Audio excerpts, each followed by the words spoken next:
বিদ্যালয়লৈ দেখাকৈ কোনো শিক্ষাৰ্থীয়ে আনিব নোৱাৰে মোবাইল ফোন। সেয়া সকলোৱে জানে, সেইবাবে এওঁলোকে ফোনটো এনেকৈ আনে।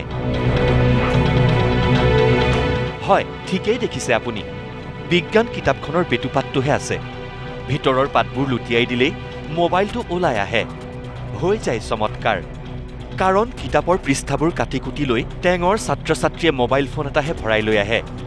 শিক্ষাৰ্থীৰ কাৰবাৰ দেখি বেহুচ হ'বলৈহে বাকী মৈৰাবাৰীৰ বৰথল দলৈগাঁও উচ্চতৰ মাধ্যমিক বিদ্যালয়ৰ শিক্ষাগুৰুসকল।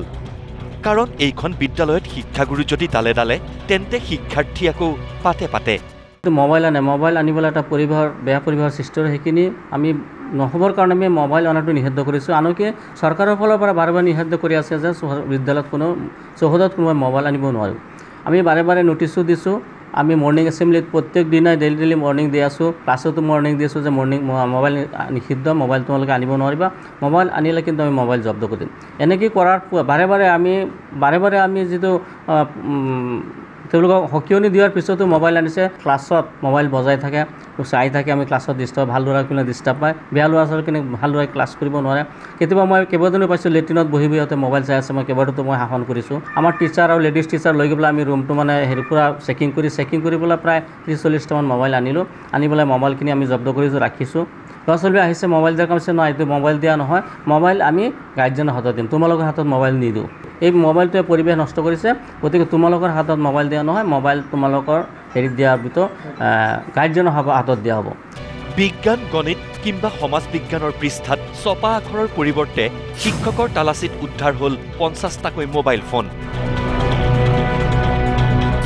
শিক্ষাৰ্থীৰ কৰ্মকাণ্ডত স্তম্ভিত শিক্ষকে বিদ্যালয়লৈ মাতি আনিলে অভিভাৱককো। পিছে বিদ্যালয়লৈ আহি কাণ্ডজ্ঞানহীন অভিভাৱকে শিক্ষক আৰু বিদ্যালয় পৰিচালনা সমিতিকে দোষাৰোপ কৰিলে। অভিযোগ তুলিলে মোবাইল ফোন ঘূৰাই দিয়াৰ নামত বিদ্যালয়ৰ অধ্যক্ষই 1000 টকাকৈ দাবী কৰাৰ। মোবাইল নিছে, মোবাইলটো দি দিয়ক, আপুনি যি শাস্তি দিব মই মানি লওঁ। প্ৰিঞ্চিপাল ছাৰে কৈছে মোৰ হাতত মোবাইল নাই। মই সুধিছোঁ কাৰ হাতত মোবাইল, পেচেণ্টৰ। তাৰপিছত মই কৈছোঁ পেচেণ্টত কিয় মোবাইল দিব, আপোনাৰ তাত মোবাইল থাকিব, স্কুল লিডাৰ প্ৰেচিডেণ্ট। মই কৈছোঁ যে মোবাইলটো দি দিয়ক, টকা 1000 লাগিব। টকা 1000 লাগে। কোনে কৈছে টকা 1000? প্ৰিন্সিপাল ছাৰে কৈছে টকা 1000 লাগে। কত ছাৰে 1000 টকা লাগে। পাঠ গ্ৰহণ এৰি প্ৰতিবাদতহে বহিল গুৰু গোসাঁই নমনা ছাত্ৰ ছাত্ৰী।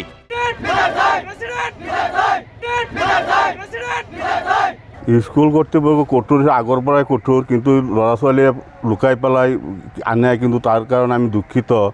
কিন্তু কিছুমান বেয়া উদণ্ড ল'ৰা ছোৱালীয়ে আনে, তাৰ ভিতৰত ভাল ল'ৰা ছোৱালীখিনিও বেয়া হৈ আছে। কিন্তু আমাৰ বৰথল দলৈগাঁও উচ্চতৰ মাধ্যমিক বিদ্যালয়ৰ অধ্যক্ষ মহোদয়ে আৰু SMDCৰ মানুহে যিটো পদক্ষেপ লৈছে, আমি অভিভাৱক হিচাপে আমি আদৰণি জনাইছোঁ। কিতাপ কাটি মোবাইল ফোন সুমুৱাই আনি বিদ্যালয়ৰ নীতি নিয়মক গুৰুত্বহীন কৰা সকলৰ অভিভাৱকসকলে ভাবিবৰ হ'ল, নিজৰ সন্তান ভৱিষ্যত গঢ়াৰ মন্দিৰলৈ কেনেকৈ আহে আৰু কেনেকৈ যায় আৰু কি কৰে। সেয়া জানো পিতৃ মাতৃৰেই প্ৰথম দায়িত্ব নহয়? সময় থাকোঁতেই সাৱধান হওক, নহ'লে নিজৰ সন্তান কোন পথে যায় তাৰ কোনো গেৰাণ্টি নাই। ঢিঙৰ পৰা ৰফিকুল ইছলাম আৰু কেমেৰা পাৰ্চন বাহাৰুলৰ সৈতে লাহৰীঘাটৰ পৰা আবুল কালাম, নিউজ লাইভ।